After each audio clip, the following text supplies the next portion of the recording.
नमस्कार. आजचा तिसरा दिवस आहे. जागतिक मराठी अकादमी आणि डॉक्टर डी.वाय. पाटील विद्यापीठ यांच्या संयुक्त विद्यमानाने हा 18वा शोध मराठी मनाचा हा कार्यक्रम या ठिकाणी संपन्न होतो आहे. आणि सरस्वतीच्या मंदिरात या चर्चासत्रामध्ये आज मला अतिशय आनंद आहे की शिक्षण क्षेत्रामध्ये वेगवेगळ्या प्रवाहांमध्ये काम करणारे 5 दिग्गज आज या व्यासपीठावर उपस्थित आहेत. या कार्यक्रमाला सन्माननीय उपस्थिती आपल्याला राजेश पांडे सरांची या ठिकाणी लाभलेली आहे. मी जागतिक मराठी अकादमी आणि डॉक्टर डी.वाय. पाटील विद्यापीठांच्या वतीने राजेश पांडे सरांचं या चर्चासत्रासाठी या ठिकाणी मनपूर्वक स्वागत करतो. आणि आज आपल्याशी सरस्वतीच्या मंदिरात संवाद साधण्यासाठी आज या विद्यापीठाचे कुलगुरू डॉक्टर एन.जे. पवार या ठिकाणी उपस्थित आहेत. आपल्याकडे लंडनवरून खास माधवी आंबेडकर या लंडनमध्ये गेली 32 वर्ष तिथल्या शिक्षण क्षेत्रामध्ये कार्यरत आहेत. मँचेस्टर, लंडन आणि काही भागामध्ये त्यांची तिथं कॉलेजेस आहेत. आणि खालसा कॉलेज म्हणून जे लंडनचं सगळ्यात जुनं आणि अतिशय नावाजलेलं कॉलेज आहे त्या 15 वर्ष प्राचार्य होत्या लंडनमध्ये. आपल्याकडे डॉक्टर जगन्नाथ पाटील हे शिक्षणतज्ज्ञ या ठिकाणी उपस्थित आहेत. अनेक ॲक्रेडिटेशन आणि क्वालिटी एज्युकेशन याच्या संदर्भात त्यांचा खूप दांडगा अभ्यास आहे. आणि या चर्चासत्रासाठी खास दिल्लीवरून कॉम्पिटिशन कमिशन ऑफ इंडियाचे संचालक आणि अतिशय नावाजलेले तरुण वयामध्ये अतिशय ज्यांनी मोठं नाव अर्थशास्त्र या विषयामध्ये गोखले इन्स्टिट्यूटमध्ये ते प्रोफेसर होते आणि आता कॉम्पिटिशन कमिशन ऑफ इंडियाचे संचालक आहेत डॉक्टर नरेश बोडके, ते या ठिकाणी उपस्थित आहेत. या सर्व मान्यवरांची ओळख ही त्यांच्या ज्यावेळेस ते बोलतील त्यातून त्यांची निश्चित आपलं ओळख होणार आहे. कारण त्यांचे विचार हीच त्यांची ओळख असते. आणि निश्चित पुढच्या 1 तासाभराच्या सत्रामध्ये त्यांच्या कार्याची आणि त्यांची या क्षेत्राविषयी असलेल्या मतांची आपल्याला ओळख होणार आहे. मी फार वेळ प्रस्तावनेत घालवणार नाही कारण आपल्याला या मान्यवरांशी संवाद साधायचा आहे. खरं तर मिलिंद कुलकर्णी हे अतिशय नावाजलेले संवादक आहेत आणि काल त्यांनी सुबोध भावेची अतिशय सुंदर मुलाखत या सभागृहामध्ये घेतलेली आहे. महाराष्ट्रामधला अतिशय मोठा संवादक आहे. परंतु त्यांना मदत करण्यासाठी मी आज या ठिकाणी त्यांच्या सोबतीला आलेलो आहे. कारण शेवटच्या घटकेला थोडासा पेपर चेंज झाला आमचा. व्यासपीठावरचे काही विषय बदलले. जे सुरुवातीला काही विषय जे येणार होते त्याच्याऐवजी दुसरे विषय आले. म्हणून ते अतिशय सिन्सिअर विद्यार्थी आहेत. पण तो आमच्यासारखा एखादा ना अभ्यास करणारा विद्यार्थी मदतीला आज त्यांचा या ठिकाणी मी त्यांना मदत करणार आहे. आणि फार वेळ न घेता आपण या ठिकाणी शिक्षणाचे निश्चित आपल्या सर्वांना माहिती आहे की भारताने अतिशय उत्तुंग अशी प्रगती शिक्षण क्षेत्रात केलेली आहे. स्वातंत्र्यानंतरच्या काळामध्ये या देशामध्ये ज्या शिक्षण संस्था निर्माण झाल्या त्यातून लाखो करोडो लोक शिक्षण प्रवाहामध्ये सामील झाले. आणि शिक्षण हा असा विषय आहे की नेल्सन मंडेलांनी जर सांगितलं आहे की it is the most effective weapon which gives your power to change the world. So education is the weapon असं नेल्सन मंडेलांनी सांगितलं आहे की तुम्ही जग बदलू शकता. आणि education institutes are the change makers for the society, for the nations. आणि ज्या पद्धतीने सगळ्या जगाची डेव्हलपमेंट मागच्या काही वर्षामध्ये झाली, एस्पेशली उदारीकरणानंतर, ग्लोबलायझेशन नंतर, 1991 नंतर ज्या झपाट्याने शिक्षण क्षेत्र बदललं गेलेलं आहे त्या बदलांचा वेध आपल्याला घ्यायचा आहे.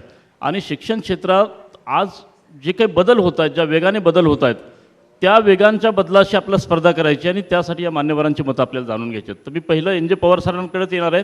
कारण एन.जे. पवार सरांचा जो अनुभव आहे ते थरो अकॅडमिशियन आहेत. शिवाजी विद्यापीठाचे कुलगुरू होते, पुणे विद्यापीठामध्ये कार्यरत होते, संशोधक आहेत आणि महत्त्वाचं म्हणजे एज्युकेशन ॲडमिनिस्ट्रेटर म्हणून ते आता डी.वाय. पाटील विद्यापीठाचे कुलगुरू म्हणून काम करत आहेत. तर असं त्यांचा अतिशय ब्रॉड स्पेक्ट्रम असा अनुभव आहे. प्राध्यापक, संशोधक आणि एज्युकेशन ॲडमिनिस्ट्रेटर. तर सर कालच गव्हर्नमेंट ऑफ इंडियाची पॉलिसी नवीन आलेली आहे की आता परदेशी विद्यापीठांना त्यांचे कॅम्पस हे भारतामध्ये उघडता येणार आहेत. आणि इथली जी कन्व्हेन्शनल एज्युकेशन सिस्टीम आहे की ज्याच्यामध्ये ज्या काही सरकारी विद्यापीठं आहेत, केंद्र सरकारचे आहेत, राज्य सरकारचे आहेत, प्रायव्हेट विद्यापीठं आहेत, वेगवेगळ्या ऑटोनॉमस एज्युकेशन इन्स्टिट्यूट्स आहेत. आणि 2 प्रकारची स्पर्धा करायची आहे. एक तर ह्या जागतिक मान्यवर विद्यापीठांची म्हणजे उद्या हार्वर्ड येईल, स्टॅनफोर्ड येईल, MIT येईल आणि जगातली सगळी नामांकित विद्यापीठं भारतामध्ये येतील. आणि दुसरी या देशामध्ये जी कॉर्पोरेट कंपन्या आहेत जसं रिलायन्स ग्रुप आहे, बिर्ला आहे, HCL आहे, शिवनाडरची स्वतःची युनिव्हर्सिटी आहे, विप्रोची युनिव्हर्सिटी आहे. तर या सगळ्या कंपन्या ह्या त्यांची स्वतःची विद्यापीठं चालू करत आहेत. तर या बदलांकडे तुम्ही कसं पाहता आणि याच्यामुळे शिक्षण क्षेत्रामध्ये पुढच्या काही दिवसामध्ये काय महत्त्वाचे बदल घडतील?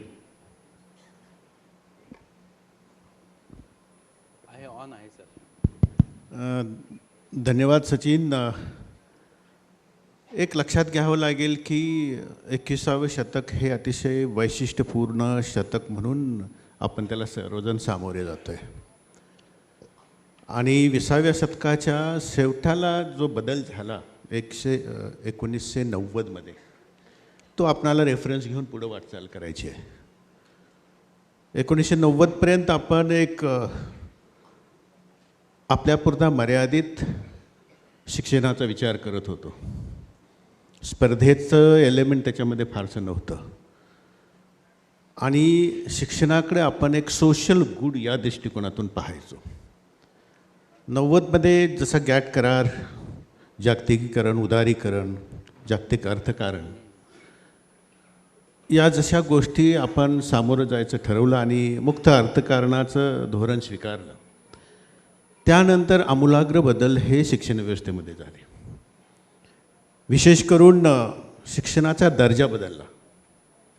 Social good to commercial good असा शिक्षणाला दर्जा देण्यात आला. जो जास्तीत जास्त चांगलं शिक्षण देईल तो स्पर्धेमध्ये टिकेल, म्हणजे स्पर्धात्मक युगाची सुरुवात झाली. आज 21व्या शतकात प्रवेश करताना हे स्पर्धेचं एक तीव्र स्वरूप आपल्या नजरेसमोर येताना दिसतं. आणि म्हणून 21व्या शतकातला तरुण हा कसा कार्यक्षम बनवता येईल, कसा कार्यकुशल बनवता येईल आणि उद्योग आणि व्यवसायाला पूरक मनुष्यबळ आपणाला देता येईल असा धोरणात्मक बदल करणं हे केंद्र शासनाच्या विचाराधीन होतं. आणि त्याचाच परिपाक म्हणून नवीन शैक्षणिक धोरण 2020 हे आपल्यासमोर मांडण्यात आलं. आज त्या शैक्षणिक धोरणाची अंमलबजावणी होताना लक्षात येते. आणि याच्यामध्ये बऱ्याच प्रमाणात जो आपणाला पूर्वीचा पॉलिसी पॅरालिसिस होता तो दूर झालेला दिसतो. पॉलिसीचं पूर्वीचं जे आपलं एक स्वरूप होतं तोचपणा त्याच्यामधला होता, तो बदलून पॉलिसीमध्ये लवचिकता कशी आणायची आणि तरुणाच्या सर्व ज्या आकांक्षा, इच्छा, कल्पना आहेत त्याला मुक्त वाव कसा द्यायचा या दृष्टिकोनातून नवीन शैक्षणिक धोरण आलं. आणि त्याच्यामध्ये अतिशय महत्त्वाचं जो पाऊल उचलण्यात आलं ते म्हणजे परदेशी विद्यापीठांना याच्यामध्ये प्रवेश देण्याचं धोरण स्वीकारलं गेलं. परवाच UGCने त्याच्यावरती रेग्युलेशन्स काढलेली आहेत. आता याचा परिणाम काय होणार आहे? मी असं म्हणतो की गेल्या 10 ते 15 वर्षाच्या काळात 90 नंतर स्पर्धेचं स्वरूप अतिशय तीव्र देशांतर्गत झालेलं आहे. आणि ती स्पर्धा 2 प्रकारची आहे. म्हणजे तुम्हाला नॅकचे ॲक्रेडिटेशन गुणवत्तेच्या दृष्टीनं केलेलंच पाहिजे जर तुम्हाला अनुदान हवं असेल तर, जे विद्यापीठं गव्हर्मेंटची आहे त्याच्यामध्ये. आणि दुसरं, तुम्हाला नॅशनल इन्स्टिट्यूशनल रँकिंग फ्रेमवर्कमध्ये स्वतःला सिद्ध करायचं आहे. तुम्ही राष्ट्रीय पातळीवरच्या जवळजवळ 7,000 वेगवेगळ्या संस्थांमध्ये कुठं तुम्ही उभे राहता. मग तुम्ही टॉप 50मध्ये आहात, टॉप 10मध्ये आहात, टॉप 100मध्ये आहात, 500मध्ये आहात, असं राष्ट्रीय पातळीवरचं वर्गीकरण होतं. आणि हे या स्पर्धेचं तीव्र स्वरूप निर्माण झालेलं लक्षात घेऊन आता याचं एक पुढचं परिमाण आपण म्हणून या नवीन जे परदेशी विद्यापीठं आहेत त्यांच्याकडे पाहायला पाहिजे. आणि म्हणून ही स्पर्धा आपण आपल्या पातळीवरती गेली काही वर्षे राबवायला सुरुवात केलेली असल्यामुळं या स्पर्धेचं आणखी तीव्र स्वरूप ही विद्यापीठं येतील त्यावेळेस पाहायला मिळेल आणि असं मला वाटतं. धन्यवाद सर. मी एक प्रश्न नरेश बोडकेंचा घेतो आणि मग मिलिंदजी तुम्ही 2 प्रश्न जगन्नाथ पाटील आणि माधवीताईंना तुम्ही विचारा. जरूर. राजेश पांडे सर या सत्राचा समारोप करणार आहेत, तर ते शेवटी बोलतील. आणि राजेश पांडे सरांचा जो अनुभव आहे तर तो सुद्धा ते विद्यार्थी चळवळीतून पुढे आलेलं नेतृत्व आहे आणि त्यांनी हे सगळे बदल मागच्या 30-35 वर्षाचे हे त्यांनी स्वतः अनुभवलेले आहेत. आणि शिक्षण क्षेत्रातल्या पॉलिसी डिझायनिंगमध्ये त्यांचा अतिशय महत्त्वाचा वाटा आहे. त्यामुळे ते शेवटी या सत्राचा समारोप करतील. नरेश बोडके हे कॉम्पिटिशन कमिशन ऑफ इंडिया नावाची जी संस्था आहे तर अतिशय भारतातली अग्रगण्य अशी सरकारी संस्था आहे. आणि नीती आयोग याच्यासोबत कॉम्पिटिशन कमिशन ऑफ इंडिया हे पॉलिसी मेकिंगमध्ये खूप चांगल्या प्रकारे काम करतं. आणि नरेश बोडके हे ग्रामीण भागातला एक तरुण, त्याला जर चांगलं एज्युकेशन मिळाल्यानंतर तो आयुष्यामध्ये कसा बदल करू शकतो, म्हणजे हा जर्नी मागच्या एक मागच्या शतकामध्ये हा विचार केला असता तर तो कदाचित 100-200 वर्षाचा प्रवास वाटला असता. परंतु भारतामध्ये उदारीकरणानंतर जे काही बदल झाले त्या बदलाचं एक प्रतीक म्हणून, कारण सिंदखेड राजा हे महाराष्ट्रातलं एक अतिशय प्रेरणादायी असं गाव आहे. कारण जिजाऊ माँसाहेब यांचा जन्म ज्या ठिकाणी झाला आणि ते स्वतःच विद्यापीठ होत्या, कारण त्यांनी छत्रपती शिवाजी महाराजांसारखा एक जागतिक दर्जाचा वॉरियर हा त्यांनी घडवला. त्या सिंदखेड राजा या छोट्याशा गावामधून नरेश बोडके, तुम्हाला विश्वास नाही बसणार, परंतु शिक्षण शाळेत असताना सुटलं होतं आणि शेती करणे आणि गुरं वळणे या कामामध्ये असल्यानंतर पुन्हा शिक्षण क्षेत्राच्या मुख्य प्रवाहात आल्यानंतर गोखले इन्स्टिट्यूटसारख्या अतिशय दर्जेदार संस्थेमध्ये ते प्रोफेसर झाले. अर्थशास्त्रामध्ये आज जे काही नावाजलेले शास्त्रज्ञ या देशामध्ये आहेत त्याच्यामध्ये युवा अर्थशास्त्रज्ञांमध्ये नरेश बोडकेंचा समावेश होतो. आणि त्यामुळे गव्हर्नमेंट ऑफ इंडियाने कॉम्पिटिशन कमिशन ऑफ इंडियावर त्यांची संचालक म्हणून प्रतिनियुक्ती केलेली आहे. तर हा प्रवास अतिशय प्रेरणादायी आहे. या सभागृहात बसलेले जे तरुण विद्यार्थी आहेत तर त्यांच्यासाठी अतिशय तो प्रेरणादायी असा प्रवास आहे. परंतु तुमचा प्रवास जाणून घेण्यापेक्षा जो काही आज मला जो डायरेक्ट प्रश्नाकडे असं यायचं आहे की शिक्षणामधला आपल्या देशामधला सगळ्यात महत्त्वाचा जो प्रॉब्लेम आहे तो इक्वॅलिटी ऑफ ऑपॉर्च्युनिटी आपल्याकडे नाही आहे. तर how we can create equality of opportunity. कारण आज शिक्षण क्षेत्रामध्ये शाळेपासून आपण पाहतो की जिल्हा परिषदची शाळा, नगरपालिकेची शाळा, निवासी शाळा,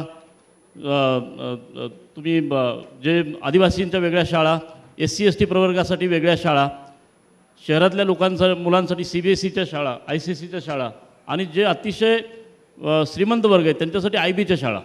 तर जे प्रगत देश आपण पाहतो, ज्या प्रगत देशांनी या जगामध्ये शिक्षण क्षेत्रात अतिशय मोलाचं योगदान केलं, मोठी मोठी विद्यापीठे निर्माण केली, छोटी छोटी देश आहेत, परंतु शिक्षणामध्ये, रिसर्चमध्ये, टेक्नॉलॉजीमध्ये त्यांचं जे मानांकन आहे ते जगामध्ये फार पुढे आहे. भारत त्या मानाने आपण पहिल्या 100मध्ये येण्यासाठी अजूनही धडपडतो आहे.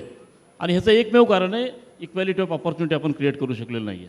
तुमचा स्वतःचा अनुभव आहे आणि भारत सरकारमध्ये आणि नीती आयोगाशी जवळून काम करत असल्यामुळे हा प्रश्न शिक्षण क्षेत्राचा जो अतिशय जटिल प्रश्न आहे तर त्याचं उत्तर काय? सर, तुम्ही बोलायला सुरुवात करण्यापूर्वी मागच्या कोपऱ्यात जरा गडबड चालू आहे, थोडी शांतता राखा मित्रांनो. आपल्या कट्ट्यावरच्या भाषेत सांगायचं तर सगळी बाप माणसं इथं बसलेली आहेत आणि खूप सोप्या भाषेत ते आपल्या भविष्याशी रिलेटेड सगळ्या गोष्टी सांगणार आहेत. तर सेल्फी तुम्ही नंतर काढा, यांच्या बोलण्याकडे छान लक्ष द्या, आनंद घ्या. हे असं जड अवघड काही बोलणार नाही आहेत, सोप्या भाषेत आपल्याला सांगणार आहेत. नरेश सर. थँक्यू. मला असं वाटतं मी स्वतः जो प्रवास केला आहे आणि त्या प्रवासाच्या याच्यातून जे काही अनुभव मला मिळाले त्या अनुभवाच्या जोरावरती आणि आता राष्ट्रीय पातळीवर काम करत असतानाच्या अनुभवाच्या जोरावरती काही गोष्टी मी निश्चित सांगेल. आंतरराष्ट्रीय बाबतीत जर तुम्ही विचार केला तर जगातल्या जे टॉप 100 युनिव्हर्सिटीज आहेत त्यामध्ये भारतातली एकही युनिव्हर्सिटी नाही आहे. मग कुठल्या देशाच्या युनिव्हर्सिटीज जास्त आहेत त्याच्याप्रमाणे आपण जर विचार केला तर तुम्हाला इक्वॅलिटी एज्युकेशनची आणि प्रोग्रेस हा कसा त्याच्यामध्ये त्याचा पूरक आहे हे लक्षात येईल. अमेरिकेचे सगळ्यात जास्त विद्यापीठे हे टॉप 100मध्ये आहेत. त्यामुळे जसं देशाची प्रगती होत जाते किंवा देशाची प्रगती होण्यामध्ये ह्या विद्यापीठांचा किती महत्त्वाचा रोल आहे किंवा आपल्याकडे IITs आणि IIMs ह्या संस्था कशा त्या ह्या सगळ्या डेव्हलपमेंटमध्ये आणि ग्रोथमध्ये देशाच्या पूरक ठरलेल्या आहेत. पण ह्या ज्या संस्थांनी जी इक्वल अपॉर्च्युनिटी तयार केली होती ती अपॉर्च्युनिटी खरंच खालीपर्यंत पोहोचली आहे का, झिरपली आहे का, हा सगळ्यात महत्त्वाचा प्रश्न मला वाटतो आजच्या याच्यातला. ग्रामीण भागातून जेव्हा आपण येतो त्यावेळेला पहिली इक्वॅलिटी सुरू होते ती स्त्री आणि पुरुष. म्हणजे मुलगी आहे की मुलगा आहे, मग मुलगा आहे तर त्याला कुठे शिकवायचं आहे, मुलगी आहे तर त्याला कुठे शिकवायचं. असे कित्येक उदाहरण मी आजही सांगू शकतो की गावामध्ये मुलगा इंग्लिश मिडियमला शिकतो आणि मुलगी मराठी मिडियमला शिकते. आता ही जी दरी आहे, ही जी इनइक्वॅलिटीची दरी सुरू होते ती कुटुंबापासून सुरू होते. ती सुरू होताना ती शाळेत जाईपर्यंत, शाळेत गेल्यानंतर शिक्षकांनी त्याला बाकी सोशल फॅसेट्स पण आहेत की सामाजिक कोणत्या स्तरामधून तुम्ही येता हे सुद्धा त्याला मॅटर करतंच. परंतु स्त्री म्हणून तुम्ही जेव्हा शाळेत पोहोचता आणि तुम्ही 7वी 8वीत पोहोचता आणि तुम्ही प्रौढ व्हायला लागता त्यावेळेला त्यांचे खरे प्रश्न सुरू होतात आणि त्यांचं शिक्षण तिथून थांबायला सुरुवात होते.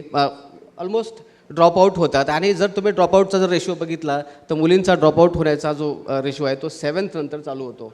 7th 8th नंतर 10th पासून तर त्यांना शिक्षणाची व्यवस्थाच नाही आहे. कुठे जर दुसऱ्या गावी शिक्षण असेल, त्या गावात जर त्यांना पाठवायचं असेल, तिथं हॉस्टेलच्या काय फॅसिलिटीज असेल किंवा त्यांना अकोमोडेट करणारी कोणती व्यवस्था आज तेवढी दिसत नाही आहे. जसं नवोदय विद्यालय नावाची एक व्यवस्था होती, त्या व्यवस्थेतून काही प्रकारे अपॉर्च्युनिटी तयार करण्यात आल्यात. पण ही आता व्यवस्था म्हणून जेव्हा आपण बघतो त्यावेळेस नवीन जे आता शैक्षणिक धोरण येतं आहे, त्या नवीन शैक्षणिक धोरणात बऱ्यापैकी हे सगळं अकोमोडेट करण्याचा प्रयत्न केला गेला आहे. त्यामध्ये महत्त्वाचा मुद्दा जो मला सांगायचा, इक्वॅलिटी कुठून येते, तर भाषा हा एक मुद्दा आहे. किंवा भाषा इनइक्वॅलिटी पण करू शकते, भाषा इक्वॅलिटी पण आणू शकते. इंग्रजी हे एक माध्यम आहे, हे समजायला आम्हाला बरेच वेळ लागला आहे. बरोबर, इंग्रजी हेच नॉलेज आहे हे आमच्या पिढीला समजण्यात, आमच्या पिढीवरती बिंबवलं गेलं होतं आणि त्यामुळे ज्याला इंग्रजी बोलता यायचं तो हुशार मानला जायचा वर्गामध्ये. आज मात्र तसं नाही आहे. आणि मी स्वतः मराठी मीडियममधून जेव्हा इथपर्यंत येऊ शकतो आणि मराठी मीडियममधून शिकू शकतो, तर मला असं वाटतं भाषा त्याचं कुठलंही हे नाही आहे, म्हणजे त्याला अडथळा नसायला पाहिजे भाषेचा. आणि नवीन शैक्षणिक धोरणामध्ये भाषेला खूप महत्त्व दिलं गेलं आहे आणि मातृभाषेतून शिक्षण द्यायचं आहे. आता मातृभाषेतून शिक्षण दिल्यानंतरचा जो कॉग्निशनचा जो इम्पॅक्ट आहे त्याच्यावर बरेच स्टडीज झालेत आणि तुमचं खरोखर कॉग्निशन हे मातृभाषेमध्ये जास्त होतं. याच्यावर आता काही कुठला विवाद करण्याची गरज नाही आहे. आणि दुसरी भाषा शिकायची आहे तर भाषा शिकणं फार अवघड नाही आहे, की इंग्रजी असेल, हिंदी असेल, चायनीज असेल किंवा कुठल्याही दुसरा. त्यालाच एक जोडून मला एक गोष्ट बोलायची, ती म्हणजे की जे युरोपियन कंट्रीज आहेत, इंग्लिश बोलणारी 1-2 कंट्रीज आहेत, बाकीच्या कंट्रीज तर ह्या त्याच्यात आहे. जर्मनी आहे, फ्रेंच आहे किंवा इटाली आहे किंवा आता चायनीज आहे. याच्यामध्ये सगळ्यात जास्त प्रकारचे रिसर्च मातृभाषेमधून झालेले आहेत. राईट. तर इक्वॅलिटीचाच मुद्दा मी पुढे घेऊन जातो. एका मिनिटात सांगतो इक्वॅलिटीचा मुद्दा आणि पुढे मग आपण पुढच्या राऊंडमध्ये तर त्याच्यावर निश्चित बोलूया. पण मी आता मिलिंदला विनंती करतो की धन्यवाद. मी ज्यांच्याशी संवाद साधणार आहे डॉक्टर जगन्नाथ पाटील, आंतरराष्ट्रीय उच्च शिक्षण वर्तुळामध्ये JP या टोपण नावाने ओळखले जाणारे, 1971च्या युद्धामध्ये धारातीर्थी पडलेल्या सीताराम पाटील यांचे एका शहीद सैनिकाचे सुपुत्र आहेत डॉक्टर जगन्नाथ पाटील. सर, खूप मनापासून स्वागत आपलं. मी बाकी काही बोलत नाही, पण राधानगरीतल्या छोट्या गावातनं प्रवास करून आता एक नॅकसारखी संस्था असेल किंवा स्टॅनफोर्ड विद्यापीठाचं सुद्धा मूल्यांकन करणाऱ्या संस्थेचा अध्यक्ष आणि सदस्य होणारा पहिला भारतीय म्हणजे जगन्नाथ पाटील आहे. आम्हाला फार अप्रूप आहे, अभिमान आहे आपण या व्यासपीठावर आलात. भारत खरंच विश्वगुरू होऊ शकेल का सर? आणि आता बदलत्या या शिक्षण धोरणाची कशी सांगड त्याची तुम्ही घालाल, जरा प्लीज गाईड करा. धन्यवाद सर. सर्व सहकारी पॅनलमध्ये आहेत त्या सगळ्यांना नमस्कार. आणि सर्वप्रथम धन्यवाद जागतिक मराठी अकादमीचे आणि DY पाटील विद्यापीठाचे की ज्यांनी मला या कार्यक्रमासाठी निमंत्रित केलं. सरळ मी या प्रश्नाच्या उत्तराकडे येतो आणि त्या प्रश्नाचं उत्तर जे आहे ते थोडंसं वेगळं आहे. म्हणजे ती शंका मी मांडतो याविषयी. माझा अलीकडंच एक निमंत्रित लेख दैनिक पुढारीच्या युगांतर पुरवणीमध्ये राज्यभर प्रसारित गेल्याच आठवड्यामध्ये झाला होता. तर त्याच्यामध्ये ही मी मांडणी केलेली आहे. अगदी अलीकडेच आपण अमृत काळामध्ये प्रवेश केलेला आहे आणि आपल्या आदरणीय पंतप्रधानांनी असं एक स्वप्न पाहिलेलं आहे की आपण जेव्हा 100 पूर्ण करू आपल्या स्वतंत्र देशाची, त्यावेळेला आपण एक विकसित देश म्हणून ती पूर्ण करावी, अशा प्रकारचं हे स्वप्न पाहिलेलं आहे. आपले भूतपूर्व राष्ट्रपती कलाम तर हे सगळं आयुष्य त्यासाठी जगले. त्यांची इच्छा होती की त्यांच्या हयातीत तरी आपण हे राष्ट्र विकसित राष्ट्र म्हणून नोंदवलं जावं. दुर्दैवानं तसं घडलं नाही, परंतु किमान येत्या 25 वर्षामध्ये घडेल का? आणि गेली काही वर्ष आपण सातत्यानं ऐकतोय की भारताच्या विश्वगुरू होण्याचं स्वप्न जे आहे, खरं म्हणजे आपण होतो विश्वगुरू. आपण ते पद गमावलं. हजारो वर्षे आपण विश्वगुरू होतो. जगातली खऱ्या अर्थानं आंतरराष्ट्रीय विद्यापीठं जी आहेत, पहिली वाहिली जगातली आंतरराष्ट्रीय विद्यापीठं ज्यामध्ये असंख्य देशातले लोक शिकायला यायचे, अशी विद्यापीठं भारतामध्ये पहिल्यांदा होती. त्यामुळं आपण विश्वगुरू होतो. फक्त झालंय असं की मधल्या काळामध्ये आपल्यावर झालेली आक्रमणं, जी राजकीय काय म्हणतात, सैनिकी आक्रमणं असतील, सांस्कृतिक आक्रमणं असतील, या सगळ्या आक्रमणांच्या मध्ये आणि आपल्या काही समस्यांच्यामुळं आपण गेल्या काही शतकांच्या मध्ये हे पद गमावलेलं आहे. त्यामुळे हे विश्वगुरू पद पुन्हा मिळवण्याची संधी आपल्याला आहे का, आणि ती मिळायला हवी असं सगळेजण म्हणतायत. त्याबद्दलचं माझं भाष्य मी करतो ते असं आहे की आहे संधी, परंतु आणि ही असण्याची सगळ्यात जास्त प्रबळ आणि सबळ अशी कारणं या घडीला आपल्या भारतामध्ये अस्तित्वात आहेत. त्यातलं सगळ्यात महत्त्वाचं कारण म्हणजे आपण डेमोग्राफिक डिव्हिडंट याची जी विंडो आहे, म्हणजे लोकसंख्येचा लाभांश जो आहे, त्या लोकसंख्येच्या लाभांशच्या विंडोमध्ये तो सुवर्ण काळ आहे. त्या सुवर्ण काळामध्ये गेल्या 4 वर्षापूर्वी प्रवेश केलेला आहे ऑलरेडी, आणि तो सुवर्ण काळ जो आहे तो आणखी 41 वर्षे चालणार आहे. म्हणजे एखाद्या राष्ट्राच्या आयुष्यामध्ये युगाने युगातून येणारी एखादीच संधी असते की ज्या वेळेला हा लोकसंख्येच्या लाभांशाचा कालखंड असतो. येणाऱ्या 30 वर्षामध्ये सुमारे 18 कोटी युवक हे वर्किंग एज पॉप्युलेशनमध्ये येणार आहेत. वा वा. गेल्या 20-30च्या कालखंडामध्ये जगातला जो वर्कफोर्स आहे, मनुष्यबळ आहे, म्हणजे त्याच्यामध्ये दोन्ही मॅन आणि वुमेन, जे जगातलं जे मनुष्यबळ असणार आहे त्यातलं 22% मनुष्यबळ हे एकट्या भारतातून येणार आहे. 2030ला जगामध्ये जे 4 ग्रॅज्युएट्स बाहेर पडतील त्यातला 1 ग्रॅज्युएट हा भारताचा असणार आहे. एवढं प्रचंड युवा सामर्थ्य जे आहे ते येणाऱ्या कालखंडामध्ये आपल्याकडे असणार आहे. आणि हे केवळ संख्येच्या बाबतीत नाही आहे. आता आपण जगातली 2ऱ्या-3ऱ्या क्रमांकाची शिक्षण व्यवस्था आहोत. आपला नंबर जो आहे 1001 विद्यापीठं आणि 50,000 कॉलेजेसच्या आसपास अशासह आपण जगातली 3ऱ्या क्रमांकाची किंवा कधीकधी 2ऱ्या अशा प्रकारची व्यवस्था आहोत. 10च वर्षामध्ये आपण जगातली सर्वात मोठी शिक्षण व्यवस्था बनणार आहोत. आता हे सगळ्यात मोठी आहे हे म्हणणं चांगलं आहे. त्याचा निगेटिव्ह पार्टकडे मी थोडंसं वेळाने येणार आहे. पहिल्यांदा फक्त पॉझिटिव्ह बोलतो. तर हे जे सगळं आहे हे असताना हे क्वांटिटेटिव्ह नाही आहे फक्त, तर गुणवत्तेच्या बाबतीत देखील आहे. हे आपल्याला गेल्या काही वर्षामधल्या काही मोजक्या उदाहरणावरनं सिद्ध झाले. जगातल्या 10 ते 15 टॉप MNCचं नाव घ्या, त्या प्रत्येक MNC मध्ये तुम्हाला भारतीय CEO आज दिसायला लागलेला आहे. सुंदर पिचाई असेल, सत्य नाडेला असेल, ट्विटरचा अग्रवाल आता ज्यांनी सोडलं ते असेल, अनेक मल्टीनॅशनल्समध्ये तुम्हाला इंडियन किंवा इंडियन ओरिजिनची लोक दिसायला लागलेले आहेत. Not only in MNCs and politics, MNC and other things, now in politics also you are seeing this. Kamala Harris ज्या भारतीय वंशाच्या आहेत त्या अमेरिकेच्या उपराष्ट्रपती झालेल्या आहेत. ऋषी सुनाक जे आहेत ते आता पंतप्रधान झालेले आहेत. त्यानंतर आपल्या आयर्लंडला अगदी मराठी वंशाचा लिओ वराडकर झालेला आहे. म्हणजे भारतीय वंशामध्ये गुणवत्ता आहे हे जगभर आता छाती ठोकून आपण सांगू शकतो. ही परिस्थिती निर्माण झालेली आहे. आता त्याचं क्रेडिट आपण घ्यायचं का नाही त्याच्याबद्दल आपण आत्मचिंतन करूया. ते त्यांच्या कर्तृत्वावर त्यांनी मिळाले, पण आपल्या वंशामध्ये दोष नाही. म्हणजे हा गारुड्यांचा देश आहे म्हणून असं जे ब्रिटिश हिनवायचे त्या ब्रिटिशांना आज ऋषी सुनाकला अडचणीत सापडलोय म्हणून पंतप्रधान नेमावं लागलं. हा आमच्या संस्कृतीचा विजय आहे असं मला वाटतं. तर एवढ्या छान गोष्टी आहेत. 2च मिनिटं घेतो, फक्त निगेटिव्ह भाग त्यातला सांगतो. जरूर. आता निगेटिव्हकडे आपण नंतरच्या प्रश्नाला येऊ. पहिलं जरा चांगलं ठीक ऐकायचं, आहे. जरा आम्हाला यातले problems जरा पुढच्या थोडं फेरीत चांगलं सांगतो. ऐकायचंय. हे का होणार? ताईंकडनं जरा थोडं अजून भारताबद्दल जरा चांगलं ऐकूया ना. ठीक आहे. वा वा. लंडनला स्थित असणाऱ्या डॉक्टर माधवी आंबडेकर, मी थेट माधवीताईंकडे म्हणजे प्रश्नच येतो. त्यांची इंट्रोडक्शन सचिनजींनी केलेली आहे. तुम्ही सिरिब्ल्यूम कोर्स ऑन मेटाकॉग्निशन हा डिझाईन केलेला आहे, ज्याचा उल्लेख नरेश सरांनी केला की मातृभाषेतनं शिक्षण. मेटाकॉग्निशन म्हणजे नक्की काय हे आम्हाला जाणून घ्यायला आवडेल. सर्वप्रथम मी सर्वांचे धन्यवाद मानते. आणखीन मला इकडे बोलण्याची संधी दिली आहे याबद्दल तुम्हाला आभार. आता मेटाकॉग्निशन म्हणजे काय? मेटाकॉग्निशन म्हणजे thinking about thinking, thinking about teaching, about learning and learning about teaching. विचार करणं ही एक फार महत्त्वाची गोष्ट आहे आणि ही विचार करायला लावणं ही सुद्धा फार अवघड गोष्ट आहे. आपल्या शाळेतले आपले शिक्षक जे आपल्यावर प्रभाव करतात, आपल्या मनावर ठोस प्रभाव करतात, आपल्याला घडवतात, तेच शिक्षक आपल्याला आठवतात, हो की नाही? त्या शिक्षकांना ही कला निसर्गतः आत्मसात झालेली असते. त्यामुळे असे शिक्षक असणं आणि त्यांनी आपल्या विद्यार्थ्यांना घडवणं ही फार महत्त्वाची गोष्ट आहे.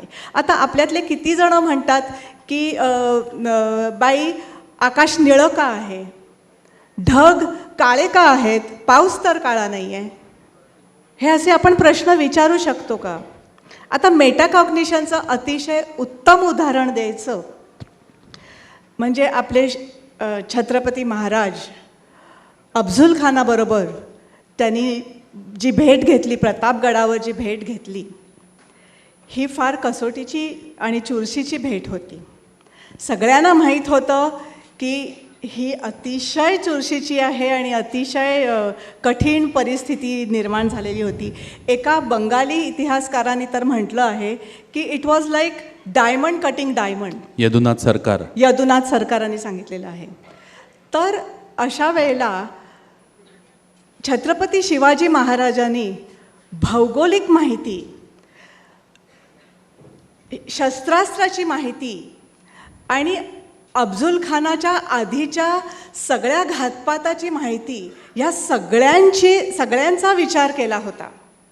आणि नुसती माहिती मिळवली नव्हती, त्याचं अंडरस्टँडिंग आणि त्याचं अप्लिकेशन करून त्यांना जावळीत बोलावलं होतं, चिलखत घातलं होतं, जिरेटोप घातला होता.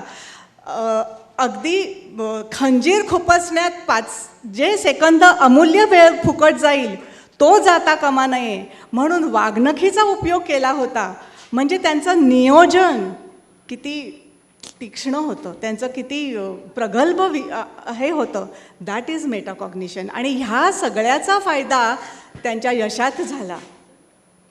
That is metacognition. कुठच्याही गोष्टीचा प्रगल्भ शास्त्रशुद्ध विचार करू शकणे, तर्कशुद्ध विचार करू शकणे, ह्याच्यासाठी आम्ही एक कोर्स निर्माण केलेला आहे जो ऑनलाईन आहे आणि त्याचं उद्घाटन डॉक्टर सुधा मूर्ती यांनी केलेलं आहे.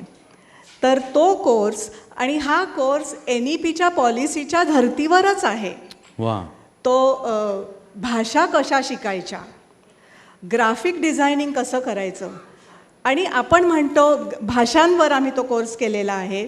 Language metacognition in language learning and teaching, metacognition in STEM education, metacognition in computers आणि मेटाकॉग्निशन इन ग्राफिक डिझाईन, ह्या सगळ्या गोष्टीमध्ये आम्ही केलेलं आहे.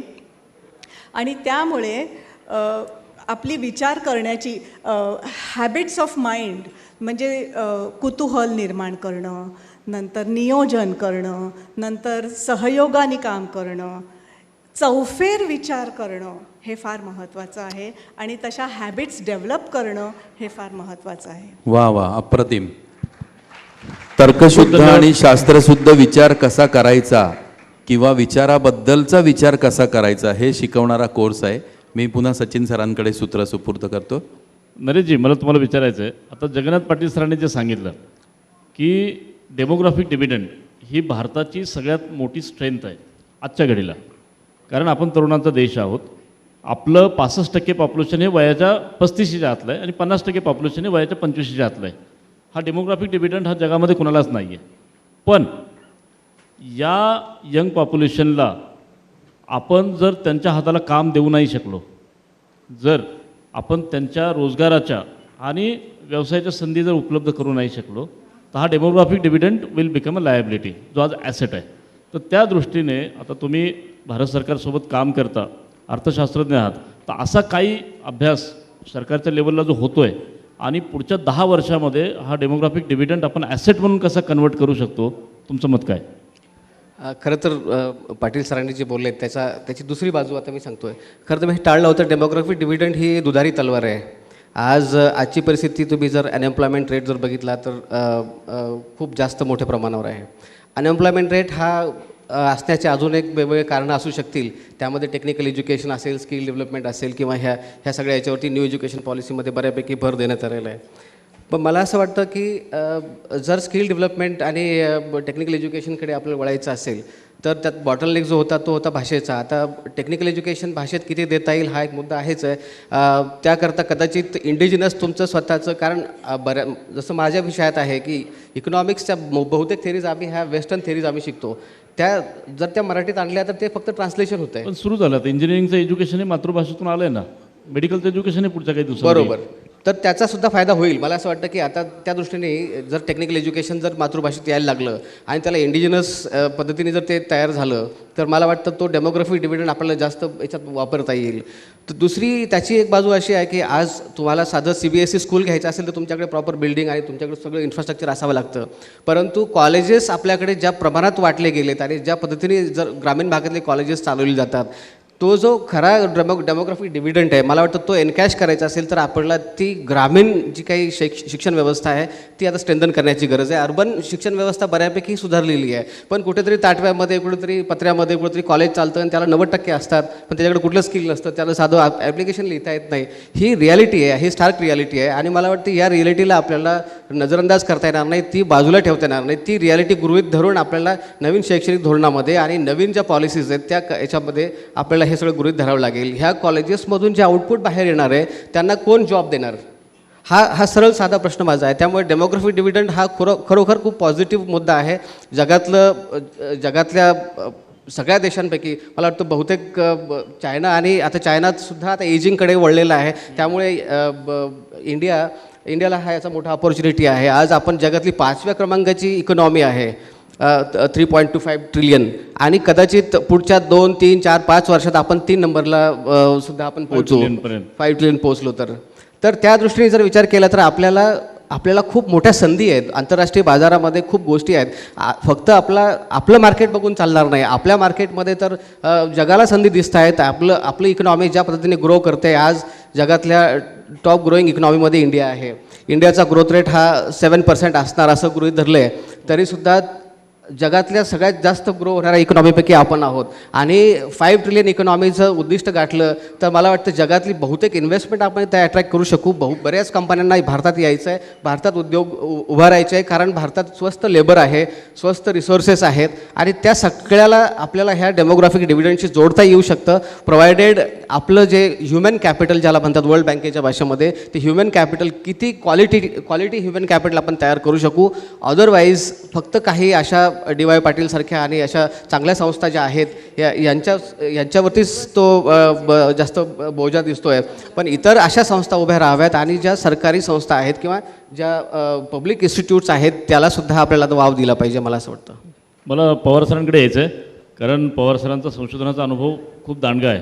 सर, आज जी भारतीय विद्यापीठं आहेत, म्हणजे काही प्रायव्हेट विद्यापीठं खूप चांगल्या पद्धतीनं संशोधनामध्ये प्रगती करत आहेत, पण मेजॉरिटी जी विद्यापीठं आहेत तर आपण स्ट्रगल करतो आहे. जागतिक विद्यापीठाच्या मानाने जे काही संशोधन विद्यापीठामध्ये होतं, आज अमेरिका असेल, युरोप असेल, तर कॉर्पोरेट कंपन्यांमध्ये केला जाणारा जवळपास 60 ते 70% रिसर्च हा विद्यापीठामध्ये केला जातो आणि तेच तंत्रज्ञान पुन्हा कॉर्पोरेट कंपन्यांना हस्तांतरित केलं जातं.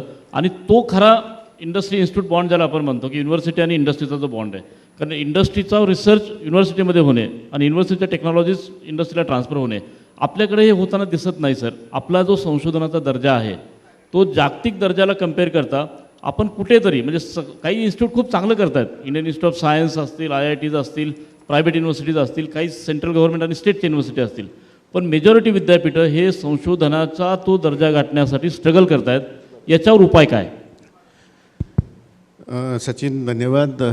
एकच फक्त जे आत्ता मुद्दा मांडला डॉक्टर नरेश बोडकेंनी, त्याला फक्त एक सप्लिमेंट करतो की जागतिक पातळीवरती आपल्या युवा वर्गाला प्रचंड संधी आहेत. आत्ताचं जे आपलं 65% युवा वर्ग आहे आणि 35% हा 60पेक्षा जास्त वयोगट असणारा वर्ग आहे. अशीच परिस्थिती जपानची दुसऱ्या महायुद्धाच्या वेळेस होती आणि त्यांनी जी संधीची त्यांना खिडकी मिळाली, विंडो ऑफ अपॉर्च्युनिटी म्हणतो, ते एक 20 ते 25 वर्षात दैदिप्यमान प्रगती केली. आज आपल्यापुढं बरोबर तीच परिस्थिती निर्माण झालेली आहे. 65% युवा वर्ग आहे, त्यांना ज्ञान, कौशल्य, मूल्य आणि जागतिक बाजारपेठेमध्ये संधी द्यायच्या दृष्टिकोनातून आपण त्यांना सबळ बनवणं हे आपल्या दृष्टीने अतिशय महत्त्वाचा मुद्दा आहे. आणि म्हणून पुढची 20 ते 25 वर्षाची विंडो ऑफ अपॉर्च्युनिटी लक्षात घेऊन या युवा वर्गांना प्रशिक्षित करणं हे आपल्या दृष्टीनं सगळ्यात मोठं चॅलेंज आहे. दुसरा मुद्दा आपण जो सांगितला संशोधनाचा. संशोधन म्हटलं की संशोधनाला आर्थिक पाठबळाची प्रचंड गरज असते. मी एक साधा देश तुम्हाला सांगतो, तैवान किंवा साऊथ कोरियाचा विचार केला, फक्त साऊथ कोरियाचं जे रिसर्च बजेट आहे ते आपल्या सर्व एज्युकेशन व्यवस्थेचं बजेट आहे. बरोबर. हा जर आपल्या तफावतीचा भाग असेल तर संशोधनाला पाठबळ, आर्थिक पाठबळ देणं हे केंद्र शासकीय पातळीवरती अतिशय गरजेचं आहे. हा नंबर 1. आज आपल्या व्यवस्थेमध्ये जे काही वर्गवारी झालेली आहे, आज IIT गेला, केंद्रीय विद्यापीठात गेला तर संशोधनाला पाठबळ देणारी आर्थिक तरतूद आहे. त्यामुळे तिथं सोयीसुविधा, संशोधनाला लागणाऱ्या सोयीसुविधा प्रचंड मोठ्या प्रमाणात. तेच तुम्ही आमच्या राज्य शासकीय पातळीवरच्या विद्यापीठाला, पुणे विद्यापीठ घ्या, शिवाजी विद्यापीठ, डॉक्टर बाबासाहेब आंबेडकर, नागपूर विद्यापीठ, कुठलंही घेतलं तर तिथल्या सोयीसुविधा पाहिल्या तर त्याची तुलना तुम्ही IITs, NITs किंवा केंद्रीय विद्यापीठाशी करू शकत नाही. म्हणजे आपल्याकडं गुणवत्ता असली तरीसुद्धा त्याला लागणारं सोयीसुविधांचं आणि आर्थिक पाठबळ कमी पडतं आणि म्हणून संशोधनात्मक जे काही आपलं आउटपुट पाहिजे ह्या विद्यापीठांचं कमी पडतं. आणि म्हणून आपणाला ही दरी दूर करण्याच्या दृष्टिकोनातून उचित पावलं आता नवीन मला वाटतं धोरणामध्ये स्वीकारलेली आहेत आणि त्याचा नक्कीच आपल्याला फायदा होईल असं वाटतं. मी फक्त एक पांडे सर जास्त चांगल्या पद्धतीने त्यांच्या समारोपामध्ये नवीन एज्युकेशन पॉलिसीबद्दल सांगतील. त्यामुळे तो प्रश्न न घेता, कारण तो पांडे सरांच्यासाठी राखीव आहे. तर धन्यवाद. सर, मी आता फक्त जगन्नाथ पाटील एक प्रश्न विचारतो आणि मग नंतर आपण मिलिंदजी प्रश्न विचारतील. जगन्नाथ पाटील सर, क्वालिटी एज्युकेशनवर तुम्ही तुमच्या पूर्ण करिअरमध्ये काम केलं आहे. म्हणजे कोल्हापूर ते जपान आणि जपानमधले सुद्धा तुम्ही तिथल्या वेगवेगळ्या संस्थांचे ज्या क्वालिटी एज्युकेशनमध्ये काम करतात त्याच्याशी ॲफिलिएटेड होता. तर आपला जो एक गॅप आहे म्हणजे भारतीय शिक्षण संस्थांमध्ये कुठेतरी क्वालिटी एज्युकेशन हा खूप चर्चेला जाणारा विषय आहे, पण त्यातून काही फार ठोस उत्पन्न होत नाही. म्हणजे ती प्रचंड मोठी तफावत आहे. म्हणजे काही हे या लेवलला काही लोक काम करतात आणि काही लोक इथं काम करतात. तर हे कसं आपण याच्यामध्ये क्वालिटी एज्युकेशन म्हणजे बॉटम आणि टॉप अप, तर ह्याला कशा पद्धतीने आपण ॲड्रेस करू शकतो? आपली शिक्षण पद्धत माधवीताई, जगन्नाथ सर बोलतील, तुम्ही या विषयावर बोला, कारण हा विषय फार महत्त्वाचा आहे. ते बोलल्यानंतर तुम्ही पण याच्यावर तुमचं मत मांडा. याचं उत्तर हे मगाशी माझा जो अर्धा भाग राहिला त्याच्याशीच रिलेटेड आहे. मगाशी मी भारताच्या क्वांटिटेटिव्ह ग्रोथची खूप स्तुती केली आणि असं सांगितलं की विश्वगुरू बनण्यासाठी लागणारं सगळं रॉ मटेरियल जे आहे ते आपल्याकडं आहे. म्हणजे अगदी 100% आपण बनू शकतो, हे रॉ मटेरियल आपल्याकडं आहे. फक्त प्रॉब्लेम जो आहे तो माझ्या मतानं we are in crisis of quality education. आपल्याकडे गुणवत्तेच्या क्रायसिस सिच्युएशनमध्ये आहोत. आपल्याकडे 1000 विद्यापीठं आहेत, 50,000 कॉलेजेस आहेत. जगातल्या पहिल्या 100मध्ये यातलं एकही नाही, हे मगाशी त्यांनी सांगितलं. शिक्षण खाली जाऊया आपण, म्हणजे प्राथमिक आणि सेकंडरी याच्यामध्ये जाऊया.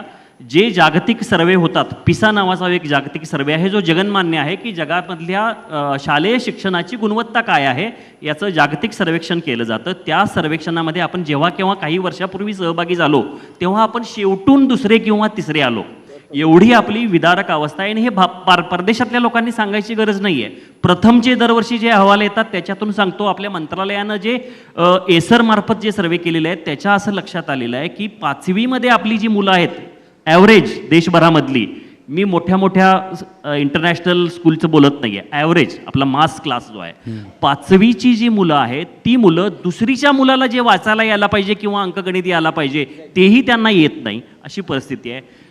प्राथमिक शाळेपासून कॉलेज लेवलला जाईपर्यंत 2 कोटीच्या आसपास लोक गळती होतात.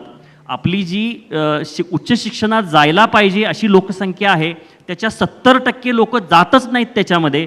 आणि जे जातात त्याची गुणवत्ता एवढी धक्कादायक आहे. असोचॅमचा एक सर्वे होता, त्यांनी असं सांगितलं की देशातून बाहेर पडणारे जे इंजिनिअरिंग ग्रॅज्युएट्स आहेत त्यातले 75%पेक्षा जास्त ते इंजिनिअरिंगचं काम करण्यासाठी जे बेसिक स्किल्स आणि नॉलेज लागतात तेच त्यांना नसतंय, ते त्यांना सगळं नव्यानं शिकवायला लागतंय. एका अर्थानं गुणवत्तेचा प्रचंड क्रायसिस आपल्या देशामध्ये तळापासून ते उच्च शिक्षणापर्यंत आणि रिसर्चपर्यंत सगळ्याच पातळीवरती आहे. आणि तो ॲड्रेस करण्यासाठी मोठ्या प्रमाणावरती क्वालिटी एज्युकेशनमध्ये इन्व्हेस्टमेंट ही करायला हवी. हा त्यातला अतिशय महत्त्वाचा भाग आहे. आणि सरांनी सांगितलं ना, ही जी विंडो आहे ती विंडो पुन्हा येणार नाही आहे आपल्या आयुष्यामध्ये, युगायुगातून येणारी विंडो आहे. या विंडोमध्ये जर आपण इन्व्हेस्ट केलं नाही, याचे आकडे फार धक्कादायक आहेत.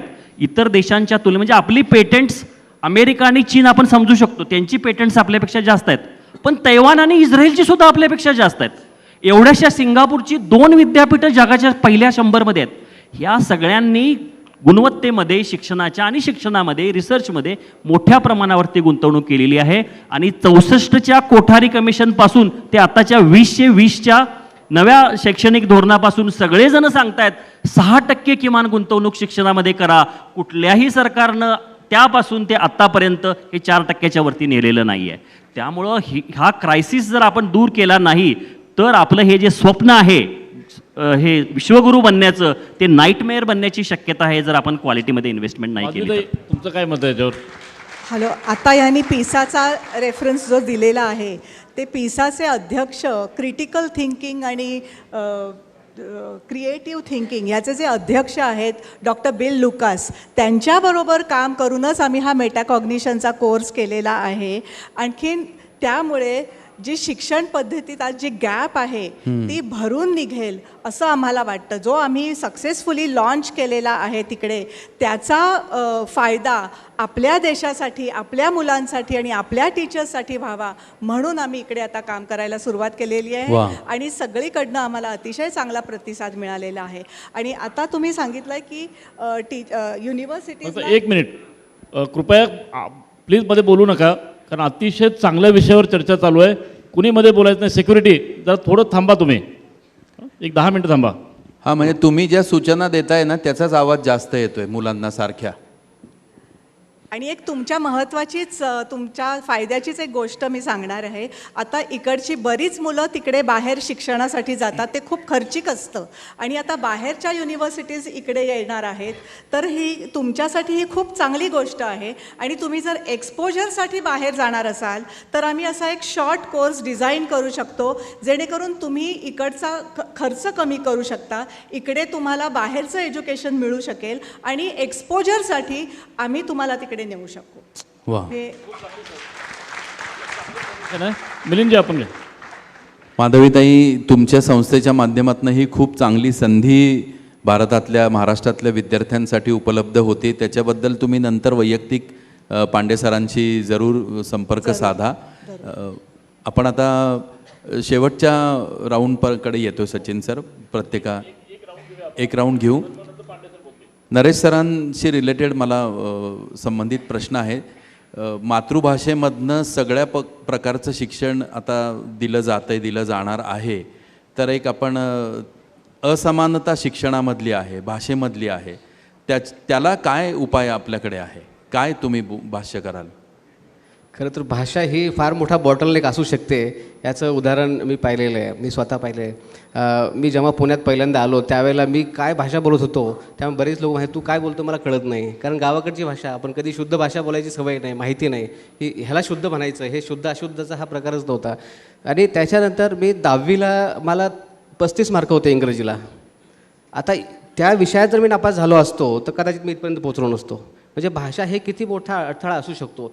कालांतराने मी त्याच्यावरती काम केलं. तो मी इंग्लिश लिटरेचरमध्ये BA केलं, मी कॉलेजमध्ये टॉपर आलो आणि ती भाषा मी अवगत केली.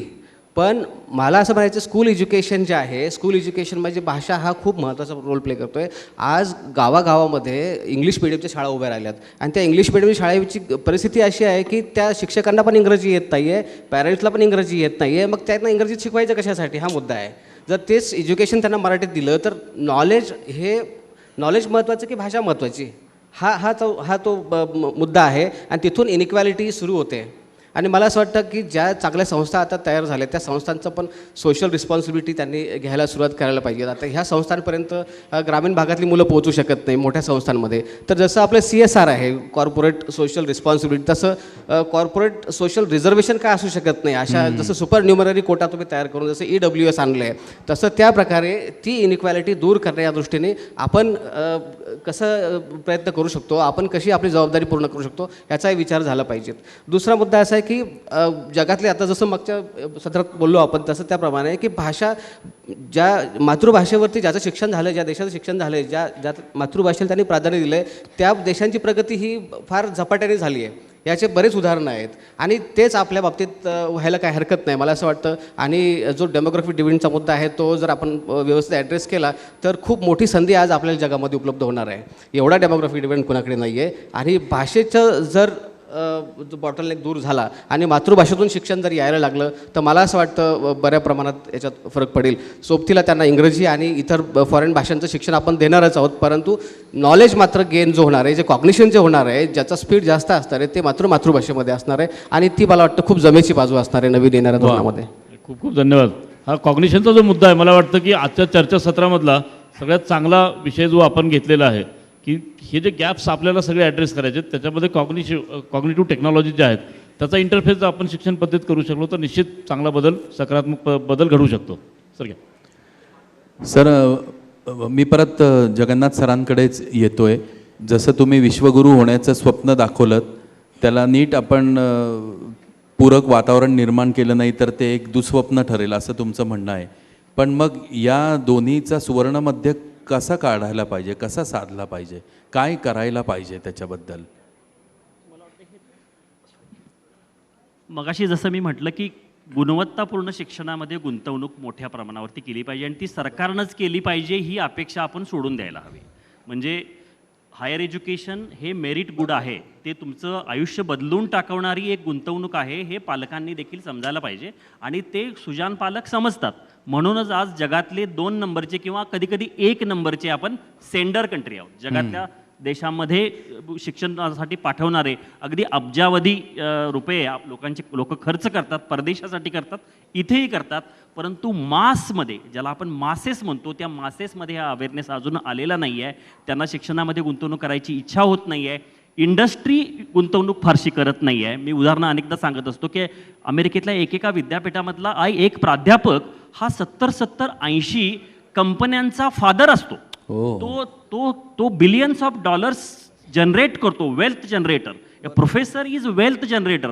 आपल्याकडचे बहुतांश प्रोफेसर ते शासनाकडून मिळणारा पगार सक करतात असं मला वाटतं, दुर्दैवानं. म्हणजे अनुदानावरती असणाऱ्या वेळी माझं मत खरंच चांगलं नाही आहे की बहुसंख्य जी व्यवस्था अनुदानावरती आहे तिथल्या प्राध्यापकांची अकाउंटेबिलिटी हा अतिशय गंभीर प्रश्न आहे असं मला वाटतं.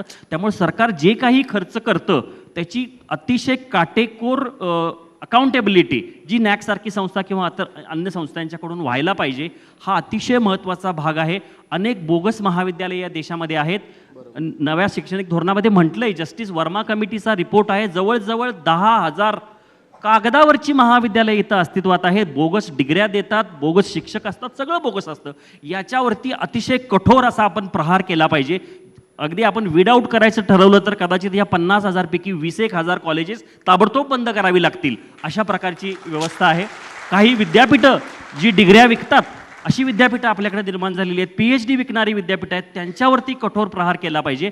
आणि प्रत्येक विद्यार्थी त्याला शिक्षण कसं गुणवत्तापूर्ण मिळेल याचं वाउचर बेस्ड सिस्टीम जी आहे ती आपल्याकडे आणली पाहिजे असं मला वाटतं. म्हणजे विद्यार्थ्यांना युनिव्हर्सिटी चूज केली पाहिजे, ती प्रायव्हेट आहे की गव्हर्नमेंट आहे याच्याशी काही घेणं देणं नाही आहे. परंतु मला आणि दुसरा एक शेवटचा जरासा कडू वाटणारा भाग मी पुन्हा पुन्हा सांगतो. मोफत एज्युकेशनच्या मी 100% विरोधात आहे. मोफत एज्युकेशन प्रत्येकाला मिळालं पाहिजे, पण ते मोफत नसलं पाहिजे, ते कर्ज म्हणून दिलं पाहिजे आणि त्या प्रत्येक मुलग्या किंवा मुलीनं ते नंतर फेडलं पाहिजे. फुकटात मिळणाऱ्या खूप चांगला मुद्दा आहे. फुकटात मिळणाऱ्या शिक्षणामुळं चीप एक क्वालिटी एज्युकेशन आपल्या देशामध्ये देतो आहोत, हे आपण लक्षात घेतलं पाहिजे. मी जपानमध्ये राहिलेलो आहे काही काळ, इतर देशातही बघितलेलं आहे. जपानमध्ये कुणालाही 1% मोफत शिक्षण दिलं जात नाही. पाहिजे ना तुला 10 लाख 20 लाख 40 लाख पाहिजे तेवढे येण देतो, पण that will be a loan. ऑस्ट्रेलियामध्ये तसंच आहे, जगातल्या असंख्य प्रगत देशांच्यामध्ये हे असंच आहे. त्याशिवाय किंमत कळत नाही. फुकटात मिळणारी डिग्री जी असते ना त्याला मग वर्गात पोरं बसत नाहीत. ॲब्सेंटिझम एवढा प्रचंड आहे आपल्या देशामध्ये, शाळेतच नाही कॉलेजमध्ये देखील, की सांगता येणार नाही. त्यामुळे हे सगळे म्हणजे प्रॉब्लेम फक्त सरकारमध्ये नाही आहे, आपल्यामध्ये जास्त प्रॉब्लेम आहेत. हे विद्यार्थ्यांनी आणि पालकांनी लक्षात घेतलं पाहिजे मला वाटतं. त्यामुळे सर्व अंगांनी हे परिवर्तन व्हावं असं मला वाटतं. निश्चित तुम्ही खूप चांगला मुद्दा म्हणला. मित्रांनो, जगन्नाथ पाटील जे आहेत ना, हा एक मला वाटतं जेपींचा बूस्टर डोस फार आवश्यक होता सगळ्यांसाठी. ही दुसरं परिस्थिती मिलिंद काय माहिती आहे खरी का, आहे. त्यांची जी तळमळ आहे Correct. या क्षेत्रामध्ये बदल घडवण्याची, ती गेली अनेक वर्ष वेगवेगळ्या फोरमद्वारे त्यांची मतं मांडतात आणि म्हणून आज या ठिकाणी ते सन्माननीय वक्ते म्हणून जे हे झाले. पण विद्यार्थी मित्रांना मला सांगायचं आहे की त्यांचा जीवन प्रवास सुद्धा एवढा प्रेरणादायी आहे आणि त्यांची जी मतं आहेत तर हे पुस्तक आहे चंबूखडी ड्रीम्स, हे त्यांच्या जीवनावर आधारित असं, जगन्नाथ पाटलांच्या जीवनावर आधारित असं हे पुस्तक आहे. त्यांचा कोल्हापूरपासून ते जपानपर्यंतचा प्रवास आणि त्यांनी जे काही वेगवेगळे बदल अनुभवले त्या सगळ्यांचा गोषवारा या पुस्तकात आहे. आपण सर्वांनी हे पुस्तक विकत घेऊन वाचा अशी माझी तुम्हाला नम्र विनंती आहे. मला आपण आता शेवटाकडे आलेलो आहोत. आपल्याकडं अजून 15 मिनटाचा वेळ आहे आणि पांडे सर 10 मिनटं बोलतील. एक 2 फक्त क्विक प्रश्न आपण घेऊ, एक माधवीताईंना आणि एक आदरणीय कुलगुरू सरांना. सर एक क्विक प्रश्न आणि थोडक्यात त्याचं उत्तर अपेक्षित आहे. आजही एवढ्या सगळं आपण सरकार, कारण शिक्षण हे असं क्षेत्र आहे की सगळ्यात डायनॅमिक क्षेत्र आहे, म्हणजे सरकारच्या दृष्टीने सगळ्यात जास्त इन्व्हेस्टमेंट असलं क्षेत्र शिक्षण क्षेत्र आहे. अनेक प्रयोग त्याच्यामध्ये होत असतात आणि कायम व्हायब्रंट असा हा सगळा हा सेक्टर आहे त्यामध्ये. पण तरी पण आपलं फेलियर थोडंसं याच्यामध्ये की ग्रॉस इनरोलमेंट रेशो जो आहे आजही आपण 14%, नरेश बरोबर आहे, 14% वर आपला ग्रॉस इनरोलमेंट रेशो नाही विद्यापीठांमधला, म्हणजे ड्रॉपआउटचं प्रमाण एवढं प्रचंड आहे. तर हा मला वाटतं की सगळ्यात मोठा बर्निंग प्रॉब्लेम आहे की जर आपल्याला एक युवा शक्तीला जर पुढं आणायचं असेल तर निश्चित ग्रॉस इनरोलमेंट रेशो वाढवण्याच्या दृष्टीने आपण फार त्याच्यामध्ये काम केलं पाहिजे आणि एक सिस्टीम म्हणून आपल्या सगळ्यांचं ते फेल्युअर आहे. तर तुमचं याच्याबद्दल काय मत आहे थोडक्यात? 2021चा ग्रॉस एनरोलमेंट रेशो हा 27.3 आहे आता आपला. ओके. आणि तो 2035पर्यंत आपल्याला आणखी काही टक्क्यांनी वाढवायचा आहे. जवळजवळ 50% आपल्याला जायचं धोरणामध्ये आपण स्वीकारलेलं आहे.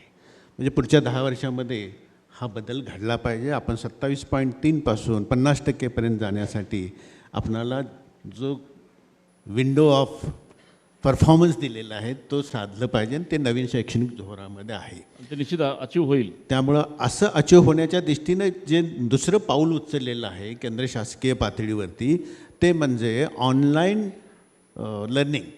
याला खूप मोठ्या प्रमाणावरती आपण आता सपोर्ट केलेला आहे शासकीय पातळीवरती आणि त्यामुळं online learning centres top 20, top 50, top 100 विद्यापीठांना त्या पद्धतीच्या तरतुदी करायला सांगितलेल्या असल्यामुळं आज जिथं आपण गावागावातून पोहोचू शकत नाही, शिक्षण देऊ शकत नाही, तिथं सॅटेलाईटच्या माध्यमातून हे शिक्षणाची व्यवस्था ऑनलाईन पद्धतीनं करण्याचं धोरण स्वीकारलेलं आहे. त्याची अंमलबजावणीसुद्धा UGCच्या पातळीवरती फार मोठ्या प्रमाणावरती सुरू आहे आणि म्हणून हा ग्रॉस एनरोलमेंट रेशोतला आपला जो काही पाठीमागं राहण्याचा जो आत्तापर्यंतचा प्रवास आहे तो पुढच्या काळामध्ये अतिशय गतीनं बदलला जाईल आणि आपण 50%मध्ये अरे पोहोचू वा, शकेल. नाही, खूपच छान. म्हणजे ही माहिती आमच्यासाठी सुद्धा सगळ्यांसाठी अतिशय आशादायी आहे आणि निश्चित सर्वांसाठीच म्हणजे हा जो नवीन स्टॅटिस्टिक तुम्ही सांगितला तो निश्चित खूप महत्त्वाचा आहे.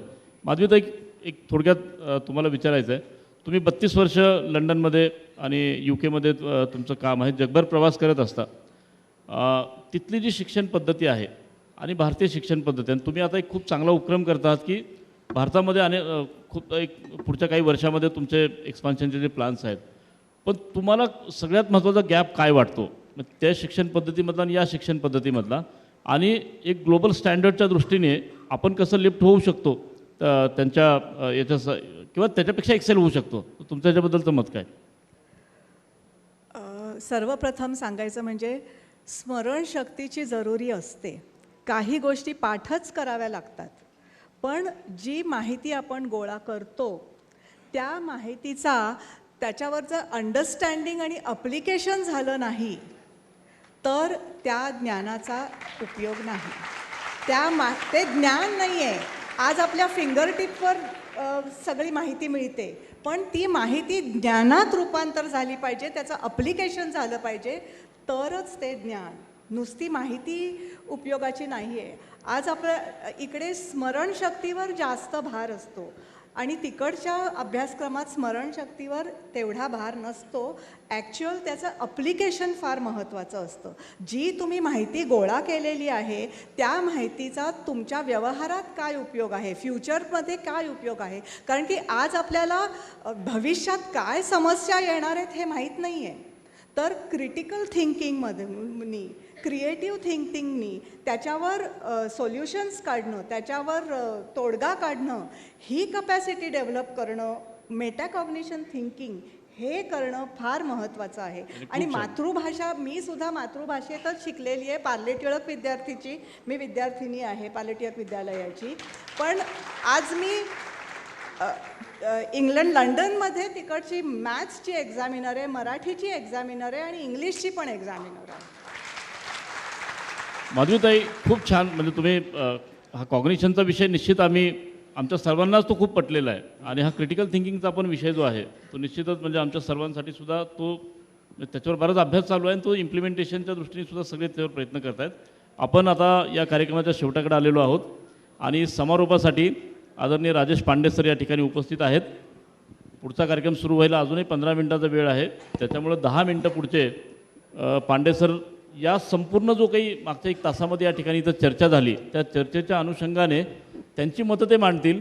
आणि आज ते ऑथॉरिटी आहेत, कारण भारत सरकारचे वेगवेगळे शैक्षणिक उपक्रम असतील, महाराष्ट्र सरकारचे असतील आणि पुणे विद्यापीठामध्ये जिथं ते कार्यरत आहेत, राज्यपाल नियुक्त मॅनेजमेंट काउन्सिलचे मेंबर आहेत. पण मिलिंद, मला त्यांचं अजून एक वैशिष्ट्य जे सांगायचं आहे ना, 2014 साली ज्यावेळेस विनोद तावडे शिक्षण मंत्री होते त्यावेळेस पांडे सरांच्या पुढाकाराने एक कमिटी फॉर्म झाली होती आणि त्या ह्याच्यामध्ये मी त्यांच्यासोबत थोडासा इन्वॉल्व होतो या ह्याच्यामध्ये, की त्यांनी पहिल्यांदा की ह्या शिक्षणाच्या बदलांचा आढावा घेण्यासाठी आणि महाराष्ट्र सरकारला एक नवीन शैक्षणिक धोरण आणण्यासाठी एक नवीन कमिटी नियुक्त केली होती. त्याच्यामध्ये डॉक्टर माशेलकर होते, डॉक्टर काकोडकर होते, डॉक्टर वासलेकर होते आणि अनेक अजून मान्यवर लोक होते आणि त्यांनी अतिशय चांगलं काम त्याच्यातून झालं होतं.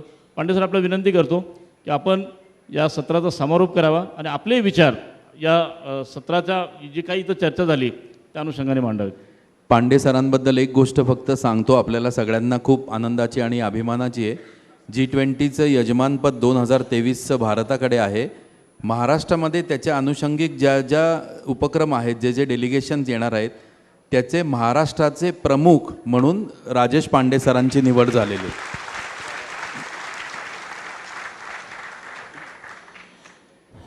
धन्यवाद मिलिंदजी. आजच्या आपल्या या चर्चासत्राचे प्रमुख उपस्थिती आमचे मार्गदर्शक doctor N J. Pawar sir, doctor Madhavi Ambekar, doctor Jagannath Patil, Naresh बुडकेजी आणि माझे दोघंही परममित्र सचिन इटकर आणि मिलिंद कुलकर्णी. सर्वप्रथम मी या संमेलनाचे मुख्य आयोजक डॉक्टर पी.डी. पाटील सरांचं खूप मनापासून आभार मानेल की त्यांनी मराठी माणसाला एक जागतिक व्यासपीठ उपलब्ध करून देण्याचा हा एक प्रयत्न केलेला आहे आणि त्यामुळे त्यांचे मी मनापासून या ठिकाणी आभार मानतो.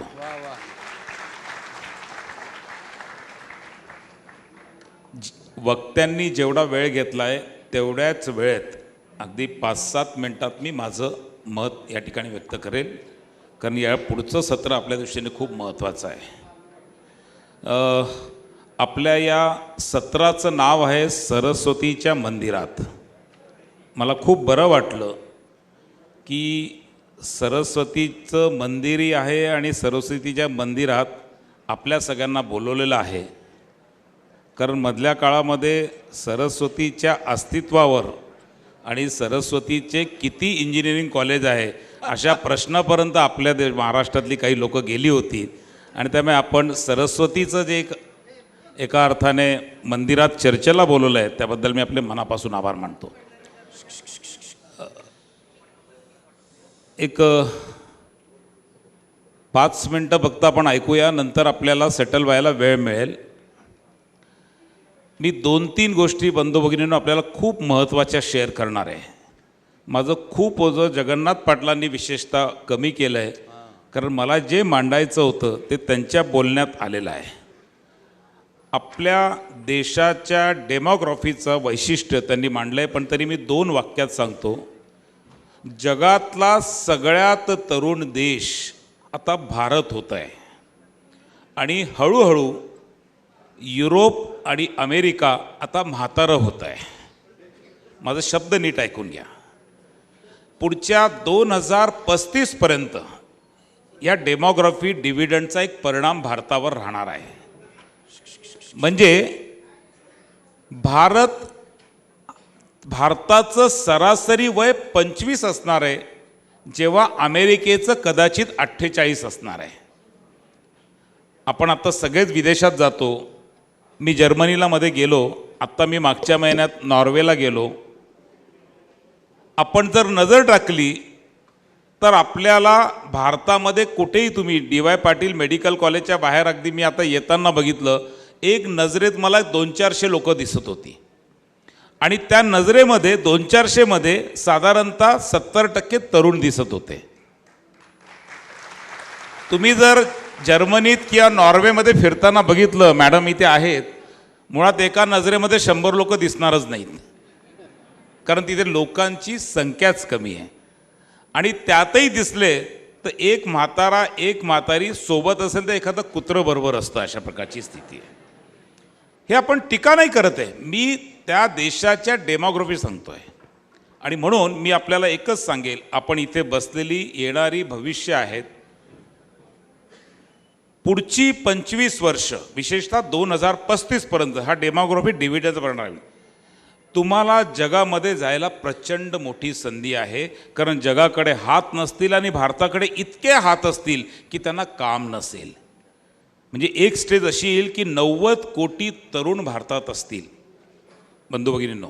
आणि त्यामुळे या डेमोग्राफीला आपल्याला ॲसेट्स ठेवायचं आहे का लायबिलिटी ठेवायचं आहे, ही डेमोग्राफी डिव्हिडंड आपल्याला अपॉर्च्युनिटी आहे का आपल्याला चॅलेंज आहे, या सगळ्याचा भविष्यात धोरणकर्त्यांनी विचार करायला लागेल. नंबर 1 सगळ्यात महत्त्वाचा मुद्दा.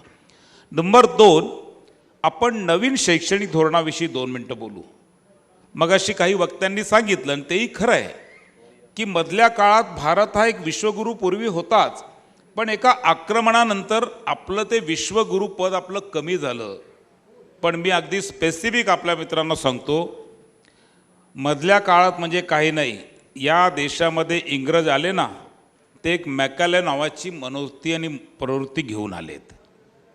आणि ती मॅकॅले नावाची प्रवृत्ती ते 47ला गेले, पण ते मॅकॅलेला इथेच सोडून गेले.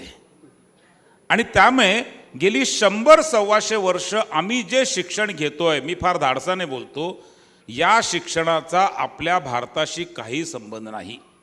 आपण केवळ BA, BCom, BScचे फॅक्टरीमधनं प्रॉडक्ट बाहेर काढतोय.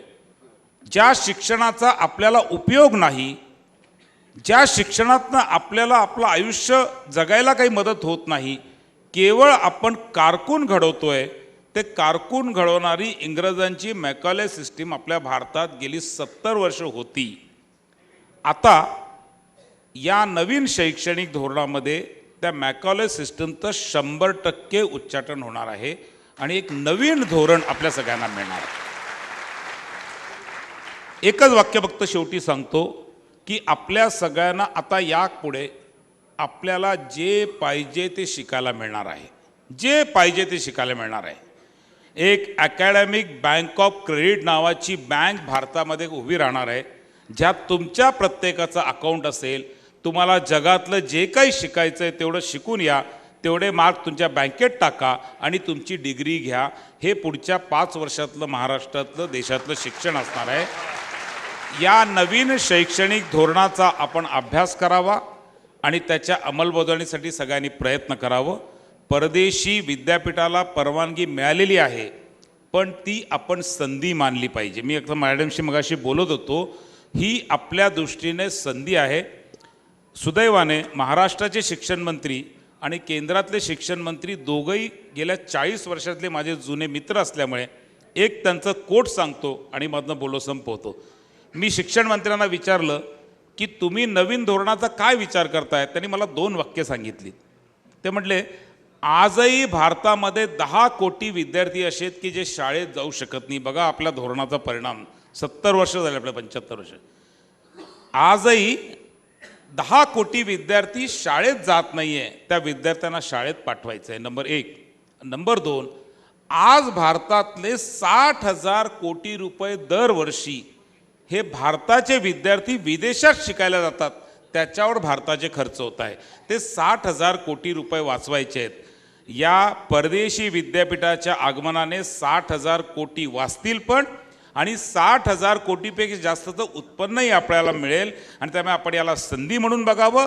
आपल्या भविष्याला उज्ज्वल करण्यासाठी राष्ट्रीय शैक्षणिक धोरण ही आपल्याला एक संधी आहे. त्या संधीचा आपण उपयोग करावा असं आपल्याला आव्हान करतो. आयोजकांचे मनापासून आभार मानतो आणि माझ्या वाणीला विराम देतो. जय हिंद, जय महाराष्ट्र. खूप खूप धन्यवाद. सर. मला वाटतं की आता पुढचं आपल्याला या सेशन सगळ्यांचं- चालू करायचं आहे.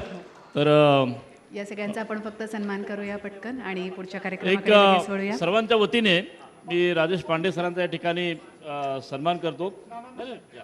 आपण या. नाही, आपला पुढच्या सेशनमध्ये बाकी वक्त्यांचा आपण सन्मान करू. एक प्रातिनिधिक स्वरूपामध्ये राजेश पांडे सरांचा सन्मान करूया. या ठिकाणी जयराज साळगावकर सर आणि रामदास जयराज फुटाणे सर, आपलं साळगावकर सर विनंती आणि आहे. मोहन गोरे सर आहेत. त्या दोघांच्या हस्ते कार्यकारिणीच्या वतीने नाना आहेत स्टेजवरती. या सर्व मान्यवरांच्या हस्ते व्यासपीठावरती आपण यांचा सन्मान करूया आणि आपलं पुढचं सत्र आपण लगेचच सुरू करतोय. जरा पहिली रांग प्लीज. मान्यवरांसाठी निमंत्रितांसाठी राखीव आहे. जरा प्लीज सहकार्य करा संयोजकांना. चर्चासत्रामध्ये सहभागी श्री राजेश पांडे, श्री जगन्नाथ पाटील, माधवी आंबडेकर, डॉक्टर नरेश बोडखे, माननीय कुलगुरू NJ पवार सर, या सगळ्यांचे मनापासून आभार. या सत्रामध्ये सहभागी झाले आवर्जून लंडनहून मॅडम आपल्या सत्रामध्ये सहभागी होण्यासाठी आलेले आहेत आणि त्यांचा त्या विषयाचा अभ्यास, मुळात मुख्यतः असलेलं काम आणि मग त्या कामाच्या जोडून त्याला त्यांचा असलेला अभ्यास, या दोन्हीचाही अनुभव आपण त्यांच्या सत्रामध्ये त्यांच्या बोलण्याच्या दरम्यान आपण घेतलेला होता. माननीय माधवी आंबडेकर.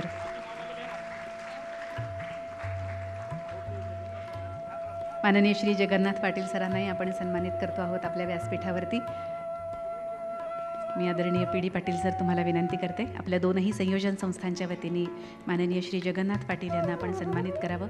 ज्येष्ठ शिक्षणतज्ज्ञ या नात्याने ते आपल्या समवेत होते आणि अतिशय मोलाचे विचार आणि काळानुरूप काळाच्या पुढे बघणारी काही शिक्षण विषयातली माणसं आपल्याला हवी असतात. त्यातलं एक नाव जगन्नाथ पाटील यांच्या रूपाने आपल्या व्यासपीठावरती आज होतं.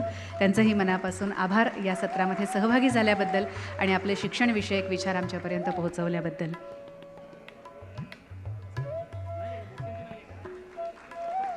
डॉक्टर नरेश बोडखे सर, आपण कृपया पुढे यावं. आवर्जून दिल्लीहून सर सहभागी झालेले होते आणि सचिन सरांनी या सगळ्यांचा इतका उत्तम परिचय करून दिला की आपल्याच आसपास राहणारी शिक्षणाची नाळ एकेकाळी तुटलेला एखादा व्यक्ती किती उंची गाठू शकतो योग्य दिशा मिळाल्यावरती आणि स्वतःच्या प्रयत्नातनं आणि स्वतःच्या कष्टातनं. त्याचं अतिशय उत्तम उदाहरण डॉक्टर नरेश बोडखे सरांच्या रूपाने आपल्या व्यासपीठावरती होतं.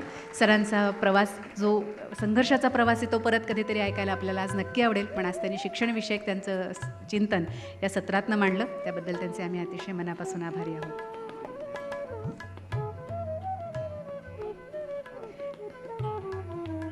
माननीय संगीता हिरे पुणेत आपल्या व्यासपीठावरती आहेत. प्लीज मॅडम पुढे या. भाऊसाहेब हिरे आपल्या सगळ्यांना माहिती असलेलं नाव, मोठं नाव. त्यांची नात अर्थात म्हणून त्या आपल्यासोबत व्यासपीठावरती येत असं नाही, पण वॉशिंग्टन DC अमेरिकेतनं त्या विशेष सहभागी झालेल्या आहेत आपल्या या संमेलनामध्ये. त्यामुळे आवर्जून आलेल्या पाहुण्यांना आपण इथे सन्मानित करतो आहोत. त्यामुळे थँक्यू सो मच मॅडम, तुम्ही आवर्जून आलात आणि आमच्या या सगळ्या संमेलनामध्ये सहभागी झालात. या सगळ्यांचं आम्हाला मनापासून कौतुक असतं, मनापासून तुमच्याविषयीची कृतज्ञता असते. बालाजी जोशी सर, आपण कृपया पुढे यावं. आपणही विशेष सहभागी या संमेलनामध्ये झालेले आहात. मूळचे लातूरचे असलेले बालाजी जोशी सर आज आवर्जून इथे आलेले आहेत. उद्योगपती आहेत आणि या संमेलनामध्ये सहभागी होण्यासाठी डेट्रॉईट मिशिगनहून ते इथे आलेले आहेत. त्यामुळे सरांनाही विशेष कृतज्ञता त्यांच्याविषयी. Thank you so much for coming.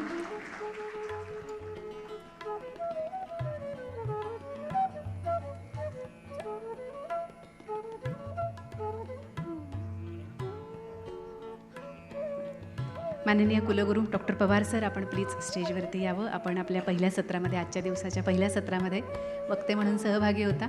त्यामुळे आमचेच असलात आणि आपलाच कार्यक्रम असला तरी आज वक्ते म्हणून तुमचा सन्मान आहे, तर तो आपण स्वीकारावा.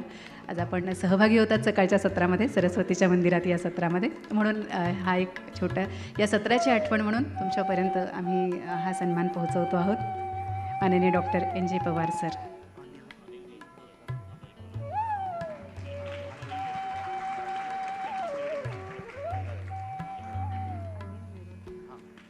अनिल नेरुरकर सर, आपण प्लीज पुढे या. सर यावर्जून संमेलनामध्ये सहभागी झालेले आहेत.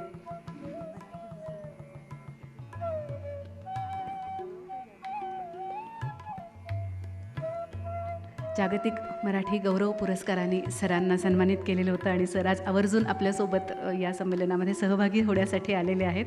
त्यामुळे थँक्यू सो मच सर, तुम्ही आलात आणि ह्या सगळ्या संमेलनामध्ये सहभागी झालात आवर्जून आपलेपणाने. त्यामुळे ही तुम्हाला सगळ्यांना जे थँक्यू म्हणायचं आहे ते या रूपाने म्हणतो आहे, एवढंच आहे. कारण किती वेळेला शब्दांनी थँक्यू म्हणलं तरी ते अपुरं राहणार आहे, म्हणून ही छोटीशी स्मृतिचिन्ह. मकरंद जावडेकर सर.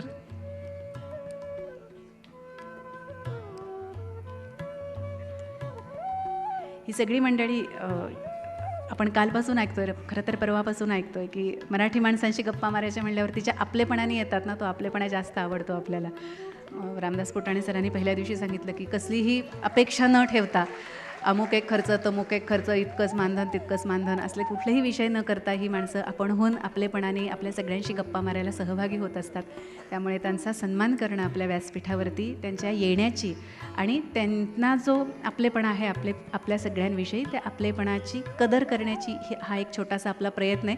त्यांचा आपलेपणा खूप जास्त आहे, त्या मानाने आपण खूप थोडं देतो आहे त्यांना, पण हा स्नेह असाच टिकून राहो एकमेकांवरचा, एवढीच सदिच्छा या निमित्ताने.